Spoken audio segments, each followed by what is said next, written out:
कृत्रिम निद्रा उत्पन्न कराने की कई सरल विधियां। पहला, प्रयोगकर्ता पात्र को अपने सम्मुख आराम से बैठाकर उसकी आंखों पर त्राटक करे और उससे कहे कि वह भी बिना पलक झपकाए टकटकी बांधकर उसकी ओर देखे। कुछ देर ऐसा करने के पश्चात पात्र से कहे कि अब तुम इतने समय तक अथवा जब तक मैं तुमको आज्ञा न दूं, आंख नहीं खोल सकते। तुम कृत्रिम निद्रा में आ गए हो, जो तुमको आज्ञा दूंगा वैसा ही करोगे। दूसरा, एक कागज पर 100 बार कृत्रिम निद्रा लिखो और पात्र से यह कहकर पढ़वाओ कि जब तुम अंतिम शब्द पढ़ोगे तब गहरी कृत्रिम निद्रा को प्राप्त हो जाओगे। उस समय सारे कार्य मेरी आज्ञा के अनुसार करोगे, मेरी आज्ञा से बाहर किसी भी प्रकार न जा सकोगे। तीसरा, रुई के फोए को बर्फ या बर्फ जैसे ठंडे पानी में भिगोकर पात्र के मत्थे से नीचे की ओर रखें। फिर उसको यह कहकर सूचना दें कि उसको उठाते ही वह गहरी कृत्रिम निद्रा को प्राप्त होगा। चौथा, पात्र के सम्मुख किसी धातु के कटोरे को रखकर लोहे की छुरी से धीमे-धीमे कई बार पात्र को यह सूचना देकर बजावे कि ज्यों ही वह बजाना बंद करेगा, त्यों ही वह गहरी कृत्रिम निद्रा को प्राप्त हो जाएगा। पांचवा, पात्र के सामने एक प्याला दूध का अथवा मिश्री आदि के टुकड़े खाने के लिए रखकर यह सूचना दें कि इसके समाप्त करने के कुछ देर बाद वह गहरी कृत्रिम निद्रा को प्राप्त होगा। तत्पश्चात कई विधान मार्जन दें। छठा, भ्रुकुटी पर त्राटक करते हुए कृत्रिम निद्रा की सूचना दें। सातवां, पात्र को प्रभावशाली शब्दों में यह सूचना देकर कि 15 मिनट अथवा आधे घंटे में तुम कृत्रिम निद्रा को प्राप्त हो जाओगे, उसको घड़ी में समय देखते रहने को कहो। आठवां, चुंबक छड़ी हाथ में लेकर प्रभावशाली शब्दों में यह सूचना दो कि इस छड़ी में ऐसी शक्ति है कि जिसके सामने फिराई जाए वही कृत्रिम निद्रा को प्राप्त होगा। फिर जिस के सामने घुमाते जाओ वही सोता जाएगा। इस प्रकार कृत्रिम निद्रा में लाने के कई उपाय हैं। प्रयोगकर्ता को समय और आवश्यकता अनुसार अपनी प्रयोग बुद्धि से काम लेना होता है। ऊंची अवस्था वाले तो केवल मानसिक शक्ति से ही सारे कार्य कर सकते हैं। आरंभ में प्रयोगकर्ता को किसी 12 वर्ष से 16 वर्ष तक की आयु वाले लड़के पर अभ्यास करने से सुगमता होती है। अपनी शक्ति की जांच इस प्रकार कर सकते हो कि यदि किसी जाते हुए पुरुष के प्रति त्राटक द्वारा ऐसा संकल्प करो कि वह तुम्हारी ओर देखे, जब ऐसा होने लगे तो समझो कि तुम्हारी शक्ति प्रयोग करने के योग्य हो गई है। कृत्रिम निद्रा द्वारा रोग निवारण। कोई प्रयोगकर्ता रोगी को कृत्रिम निद्रा में लाकर पूर्वोक्त रीति से स्वास्थ्य और निरोगता की सूचनाएं देकर रोग और पीड़ा को निकालते हैं। इसमें 2 प्रकार के मार्जन दिए जाते हैं, विधान मार्जन और विसर्जन मार्जन। विधान मार्जन ऊपर से नीचे की ओर अथवा सिर से छाती अथवा पैर तक कृत्रिम निद्रा लाने के लिए, और विसर्जन मार्जन नीचे से ऊपर की ओर अर्थात छाती अथवा पैर से सिर तक कृत्रिम निद्रा उतारने के लिए दिए जाते हैं। कृत्रिम निद्रा लाने की साधारण रीति यह है कि पात्र को पहले यह समझा दिया जाए कि एक निश्चित समय तक कृत्रिम निद्रा में लाकर तुम्हारे रोग निकाल दिए जाएंगे। फिर उसको कह दें कि शरीर को शिथिल करके लेट जाए और अंग प्रत्यंग को ढीला छोड़कर नाक से गहरे श्वास प्रश्वास करे। भ्रुकुटी पर त्राटक करते हुए दृढ़ संकल्प के साथ कृत्रिम निद्रा में लाने की सूचनाओं के साथ विधान मार्जन दें। 10-12 विधान मार्जन देने से जब कृत्रिम निद्रा आ जाए, तब पूर्वोक्त विधि से स्वास्थ्य की सूचना के साथ लंबे अथवा छोटे मार्जन यथावश्यकता दें। यह सूचना प्रभावशाली शब्दों में होनी चाहिए कि तुम्हारा अमुक रोग निकल रहा है, अब तुम बिल्कुल निरोग हो रहे हो। जागृत होने पर रोग अथवा पीड़ा सब जाती रहेगी इत्यादि। दूसरी विधि यह है कि प्रयोगकर्ता पात्र को अपने सम्मुख 1 फुट दूर कुर्सी पर बैठाकर उसके दाहिने हाथ की अंगुलियों को अपने बाएं हाथ से पकड़कर निगाह से निगाह मिलाकर ऐसा दृढ़ संकल्प करें कि पात्र को निद्रा आ रही है और पात्र को बिना पलक झपकाए अपनी आंखों की ओर टकटकी बांधकर देखने के लिए कहें। जब आंखें भारी होकर बंद होने लगे, तब उनको बंद करने की आज्ञा दें।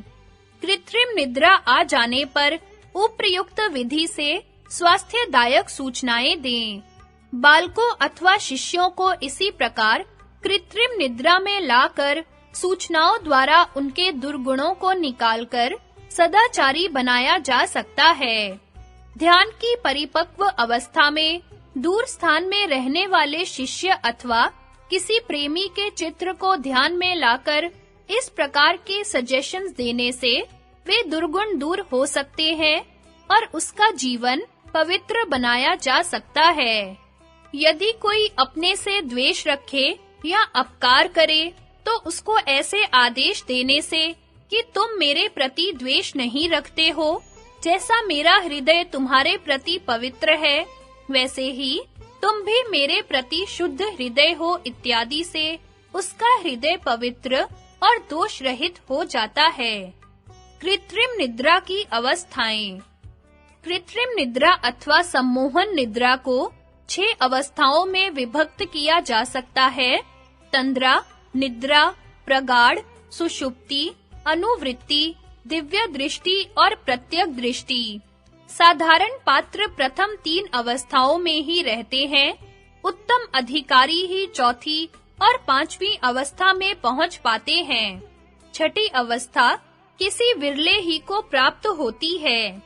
इस सम्मोहन शक्ति और संकल्प शक्ति के ही अंतर्गत पाश्चात्य देशों की क्लेयरवॉयंस, दिव्य दृष्टि, स्पिरिचुअलिज्म और टेलीपैथी है। जब इस शक्ति को रोग निवारणार्थ प्रयोग किया जाता है, तब उसको क्यूरेटिव मेस्मेरिज्म कहते हैं। जब दिव्य दृष्टि आदि के लिए प्रयोग किया जाता है, तो फिनोमिनल मेस्मेरिज्म कहते हैं। क्लेयरवॉयंस। उपयुक्त विधि से पात्र को सम्मोहन निद्रा में लाकर ऐसे आदेश दिए जाते हैं कि तुम दिव्य दृष्टि को प्राप्त हो गए हो, तुम प्रत्येक वस्तु को देख सकते हो, तुम सब छिपी बातों को बता सकते हो इत्यादि। फिर जो छिपी हुई बात पूछी जाती है, तो वह उसका उत्तर देता है। आरंभ में दिव्य दृष्टि को क्रमानुसार बढ़ाया जाता है, अर्थात पहले उस कमरे की चीजों के बारे में पूछा जाता है, फिर अन्य स्थानों में भेजकर वहां के समाचारों को और फिर दूर देशों और गुप्त बातों को मालूम किया जाता है। आरंभ में इसका प्रयोग छोटे बालक पर किया जाता है, तत्पश्चात प्रत्येक बड़े मनुष्य पर भी कर सकते हैं। स्पिरिचुअलिज्म। एक प्लैनचेट पर अंगुली रखने से उनकी मैग्नेट पावर से वह घूमने लगती है। मन की एकाग्रता और हृदय की शुद्धता की अपेक्षा से उसमें पुरुष प्रश्न के उत्तर ठीक-ठीक निकल आते हैं। इसी प्रकार पेंसिल को हाथ की अंगुलियों से पकड़कर कागज पर रखकर अंगुलियों के मैग्नेट पावर से चलाने पर प्रश्नों का उत्तर दिया जाता है। इसी प्रकार एक छोटे टेबल पर कई प्रयोगकर्ता एकाग्रता पूर्वक विशेष भावनाओं के साथ अपने हाथ की अंगुलियों को रखते हैं। अंगुलियों की विद्युत शक्ति से उस टेबल का एक-एक पांव उठता है और प्रयोगकर्ता की एकाग्रता और हृदय की शुद्धता के कारण बहुधा उत्तर ठीक-ठीक ही मिलते हैं। यहाँ इस बात को स्मरण रखना चाहिए कि जो इस प्रकार प्लैनचेट द्वारा अथवा किसी मीडियम द्वारा आत्माओं को बुलाकर उनकी मृत्यु के पश्चात जो समाचार मालूम किए जाते हैं, उनमें से अधिक प्रयोगकर्ता के अपने ही विचार होते हैं। प्लैनचेट विद्युत शक्तियों से उन्हीं के विचारों की धारा में घूमती है तथा मीडियम अपने ही विचारों को प्रकट करता है। कभी-कभी मीडियम प्रयोगकर्ता के विचारों से प्रभावित होकर उसी के विचारों को प्रकट करने लगता है। यदि मीडियम ऊंची दिव्य दृष्टि वाला हो तो वह उस पुरुष के विचारों को ग्रहण करने लगता है जिसकी आत्मा को उस पात्र द्वारा बुलाने का यत्न किया जाता है। क्योंकि आकाश में सारे ही विचार विद्यमान हैं, कभी-कभी ऐसा भी देखा गया है कि कोई पुरुष अपनी मृत्यु के समय अपनी विशेष बातों को किसी अपने दूर स्थान में रहने वाले किसी कुटुंबी या मित्र से कहने की तीव्र इच्छा रखता है, तो वे विचार अपनी प्रबल शक्ति के कारण स्वयं उस तक किसी न किसी रूप में पहुंच जाते हैं। टेलीपैथी। इसी प्रकार दो प्रयोगकर्ता अलग-अलग बैठकर एक निश्चित समय पर ताल युक्त प्राणायाम इत्यादि करके एक खबर भेजता है और दूसरा इसको ग्रहण करता है। उपर्युक्त बातें केवल जानकारी के लिए कही गई हैं। आत्मोन्नति चाहने वाले अभ्यासियों को इनमें अधिक प्रवृत्त न होना चाहिए।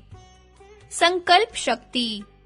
उपर्युक्त जितने प्रयोगों का सम्मोहन शक्ति द्वारा होना बतलाया गया है, उन सब में मुख्य भाग संकल्प शक्ति का ही है।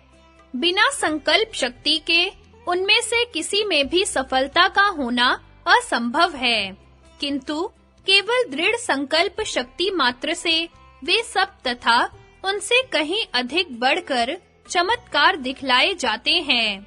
संकल्प शक्ति ही मनुष्य के जीवन में उन्नति और अवनति का कारण होती है। उपनिषदों में बतलाया गया है, संकल्पमयो अयं पुरुषः, अर्थात मनुष्य संकल्प का ही बना हुआ है। मनु महाराज का कथन है, संकल्प मूलः कामो वै यज्ञः संकल्प संभवः व्रत नियम धर्माश्च सर्वे संकल्पजाः स्मृताः। सब प्रकार की कामनाओं का मूल यह संकल्प है। यज्ञ संकल्प से उत्पन्न होता है, व्रत, नियम, धर्म सब इसी संकल्प से उत्पन्न होने वाले माने गए हैं। आज हमें जितने महापुरुष दिख पड़ते हैं, जिनके नाम पर संसार फूल चढ़ाता है और जिन्हें अत्यंत आदर से स्मरण करता है, उनके जीवन को पवित्र और उच्च बनाने का कारण संकल्प शक्ति ही है।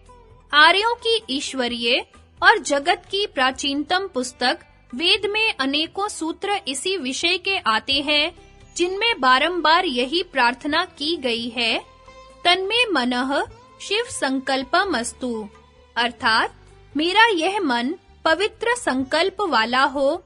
यथा ओम यज्जाग्रतो दूरम उदेति देवम तदु सुप्तस्य तथेवेति दूरम गमम ज्योतिषाम ज्योतिरेकम तन्मे मनः शिव संकल्पमस्तु। जो दिव्य मन जागृत अवस्था में दूर निकल जाता है और इसी प्रकार सोने की दशा में भी बहुत दूर चला जाता है, वह दूर जाने वाले ज्योतियों का ज्योति अर्थात इंद्रियों का प्रकाशक मेरा मन शुभ संकल्पों वाला हो। ओम येम कर्माण्यप्सो मनीषिणो यज्ञ कृण्वन्ति विदथेषु धीराः यत् पूर्वं यक्ष्मन्तः प्रजानां तन्मे मनः शिव संकल्पमस्तु। कर्मशील, मनीषी, धीर पुरुष जिसके द्वारा परोपकार क्षेत्र में तथा जीवन संघर्ष में बड़े-बड़े कार्य कर दिखाते हैं, जो समस्त प्रजाओं के अंदर एक अपूर्व पूज्य सत्ता है, वह मेरा मन शुभ संकल्पों वाला हो।